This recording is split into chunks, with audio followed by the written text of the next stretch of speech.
ओम नमः संस्कृताय अहम आरती शर्मा अत्र सर्वेषां भवतां संस्कृतशिक्षणे स्वागतं करोमि।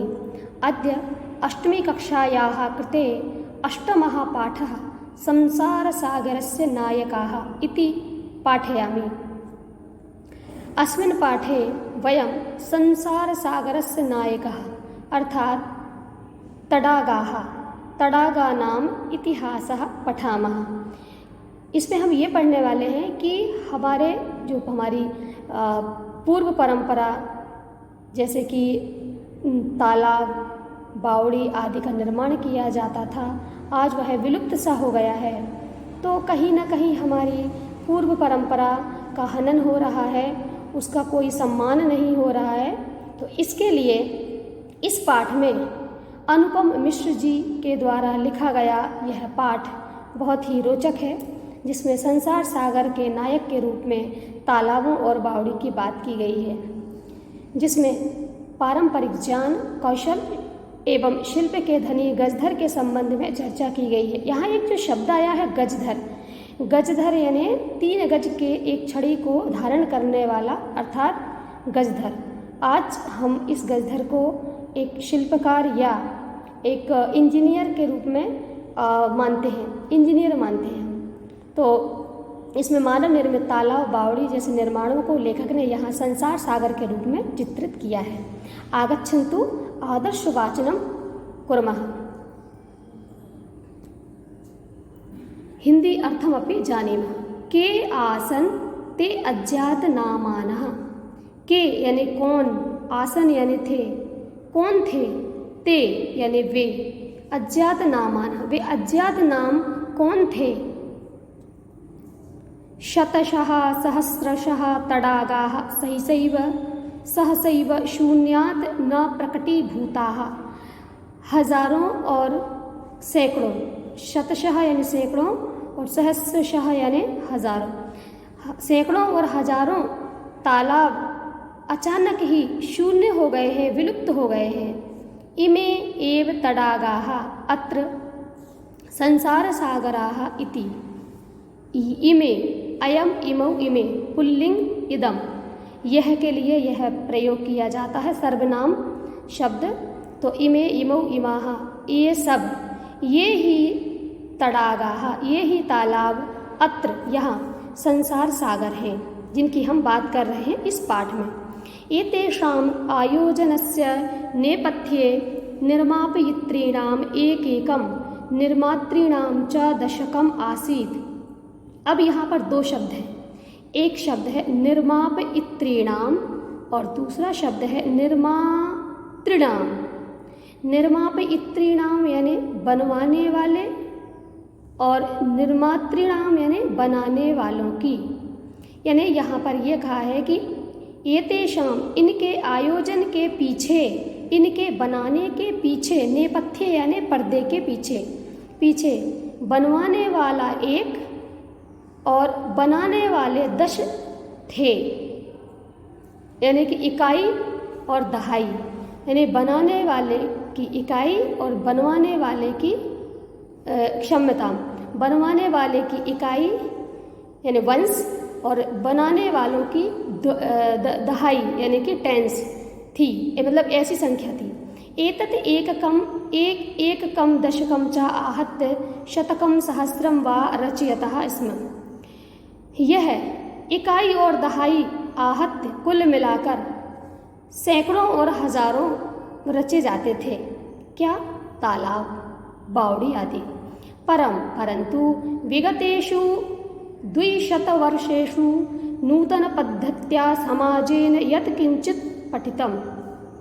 परंतु पिछले 200 वर्षों में नई पद्धति के द्वारा समाज ने कुछ पढ़ लिया है।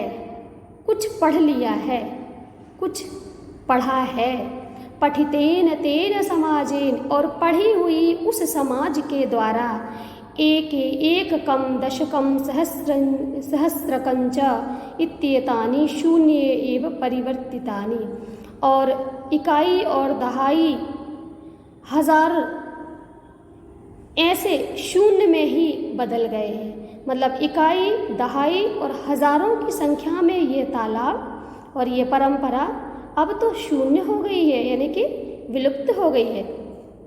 अस्य नूतन समाजस्य मनसी, इस नए समाज के मन में, मनसी यानी मन में सप्तमी का एक वचन, मन का सप्तमी बनेगा तो मनसी। इस नए समाज के मन में इयम अपि, यह भी इयम धन अपि, यह भी जिज्ञासा नैव उद्भूता, जिज्ञासा नहीं उभरती या उठती या उत्पन्न नहीं होती, यत् की अस्मात् पूर्वम एतावतः तडागान के रचयन्ति स्म।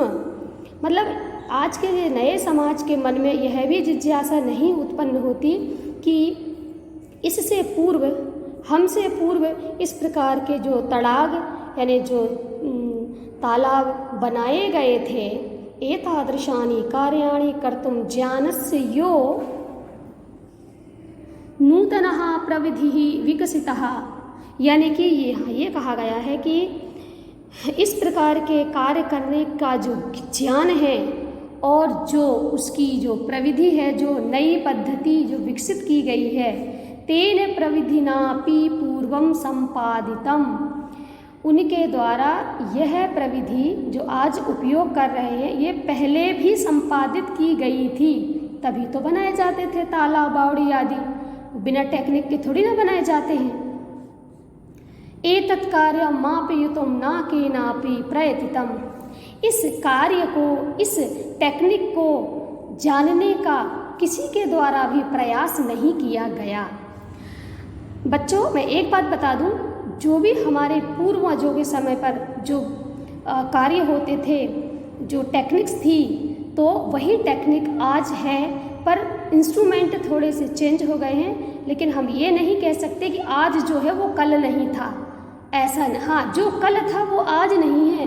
क्यों? क्योंकि आज का मानव उतना विद्वान नहीं है जितने हमारे आर्ष मुनि और ऋषि हुआ करते थे, वे मल्टी टैलेंटेड हुआ करते थे। तो हम ये कह सकते हैं कि जो कल था वो शायद आज नहीं है, पर जो आज है वो कल था। अद्य ये अज्ञात नामानः वर्तन्ते, आज, अद्य यानी आज, आज ये जो सब अज्ञात नाम हैं, पहले पुराते बहुप्रथिताः आसन्, पहले वे बहुत प्रसिद्ध थे। प्रथिताः, बहुप्रथिता यानी प्रसिद्ध, आसन यानी थे, बहुवचन।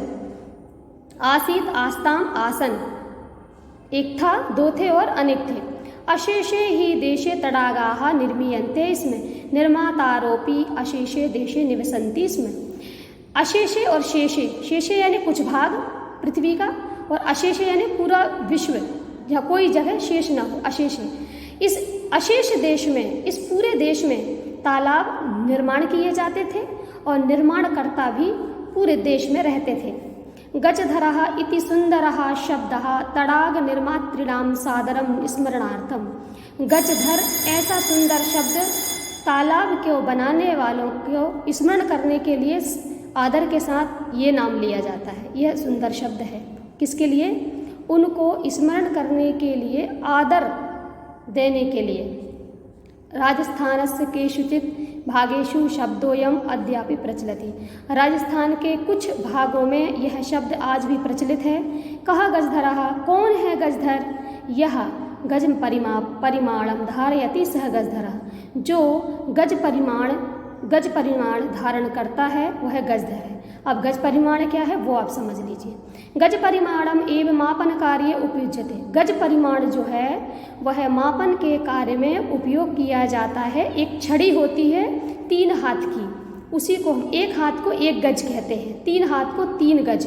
तो 3 गज की एक छड़ी, जैसे इस चित्र में देखो ये पुरुष रखे हुए हैं, इसको कहते हैं गज। ठीक है, ये पहले के शिल्पकार रखा करते थे। समाजे त्रिहस्त, आ गया ना 3 हाथ, त्रिहस्त परिमाणात्मिकी लोह यष्टिम हस्ते गृहीत्वा चलन्तः गजधराः इदानीं शिल्पी रूपेण नैव समादृताः सन्ति।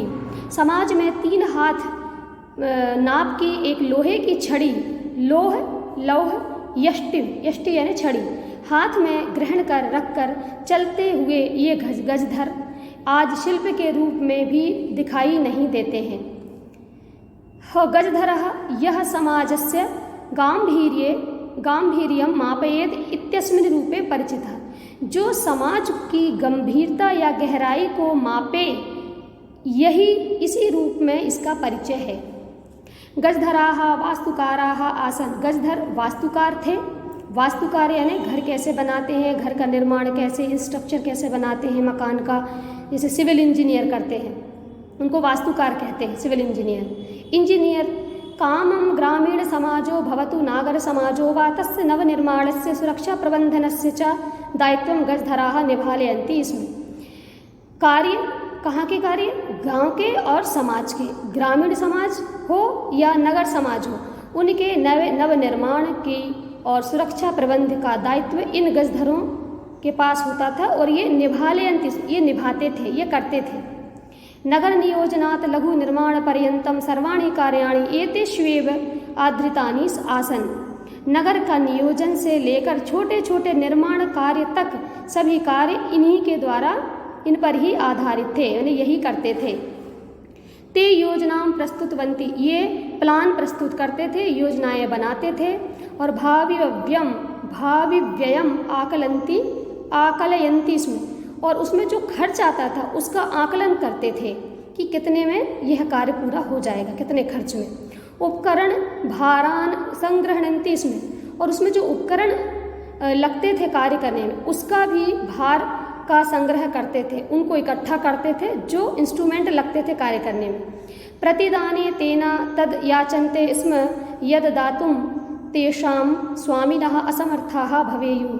प्रतिदाने, यदि कोई व्यक्ति जो कार्य करा रहा है तो यदि वो उनसे कुछ मांगते नहीं थे, तद याचनते ना याचनते, वो मांगते नहीं थे अपने कार्य करने के बाद, जो उनका जो पारिश्रमिक होता था वो नहीं मांगते थे, वो लोग उनको देते थे। लेकिन तेषां स्वामिनः असमर्थाः भवेयुः, अगर कोई स्वामी जिसने काम कराया है वो पैसे देने में असमर्थ हो तो फिर वो उनसे मांगते भी नहीं थे, वो सेवा के रूप में कार्य कर देते थे उनका। कार्य समाप्त, और कार्य की समाप्ति होने पर वेतनानि अतिरिच्य गजधरेभ्यः सम्मानमपि प्रदीयते इसमें। और बच्चों, जब ये कार्य करते थे तो कार्य के समाप्त हो जाने पर इनको वेतन भी दिया जाता था और इसके अतिरिक्त इन्हें बहुत सम्मान भी प्रदीयते इसमें दिया जाता था। नमः एतादृशेभ्यः शिल्पिभ्यः, ऐसे शिल्पियों को नमस्कार है। बच्चों, इस प्रकार इस पाठ से आपने संसार सागरस्य नायकः, यानी कि हमारे पारंपरिक और पूर्व की जो कला, पूर्व की जो हमारी जितनी भी जो कार्य होते थे उनके बारे में हमने पढ़ा और हमने समझा कि तालाब हो या बावड़ी हो या नल हो या कुछ भी, जो भी आप निर्माण कर रहे हैं उसमें कोई ना कोई टेक्निक ज़रूर लगती है। तो इस पाठ के द्वारा हमने तालाबों और बावड़ियों के बारे में, उनको निर्माण करने वालों के बारे में पढ़ा। इसके बाद अगले अभ्यास प्रश्न अगले वीडियो में प्रस्तुत किया जाएगा। अस्तु, धन्यवाद।